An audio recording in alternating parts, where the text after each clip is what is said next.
നമുക്ക് റീസെന്റ് ആയിട്ട് വന്നിട്ടുള്ള ഒരു എൻക്വയറി ആണ് VFD ഫെയിലിയർ ആയി എന്ന് പറഞ്ഞിട്ട് ക്രഷർ എന്നാണ് വന്നത്. ക്രഷറിന്റെ പ്രൈമറി ആപ്ലിക്കേഷനിലാണ്.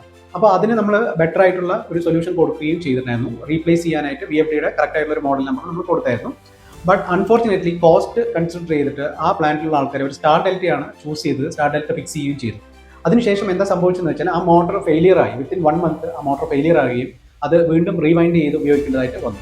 അപ്പോൾ സ്റ്റാർ ഡെൽറ്റന്റെ കോസ്റ്റും ഈ മോട്ടോർ റീവൈൻഡിങ്ങിന്റെ കോസ്റ്റും അതുകൂടാണ്ട് ഇവർക്ക് പ്രൊഡക്ഷൻ നിർത്തിയിടേണ്ട വന്നിട്ടുള്ള ആ ഒരു ലോസ് ഉണ്ടല്ലോ, ഒരു 10 ദിവസം പ്രൊഡക്ഷൻ നിർത്തിയാൽ അല്ലെങ്കിൽ 4 ദിവസം പ്രൊഡക്ഷൻ നിർത്തിയാലുള്ള ലോസ്, അതും കൂടെ കൺസിഡർ ചെയ്യുമ്പോൾ VFDയുടെ കോസ്റ്റിനെക്കാട്ടിലും ഒത്തിരി മുകളിലോട്ടാണ് അത് പോയത്. അപ്പോൾ VFD വെക്കേണ്ടടുത്ത് VFD തന്നെ വെക്കണം. അവിടെ കോസ്റ്റ് നമ്മൾ നോക്കിയിട്ട് കാര്യമില്ല.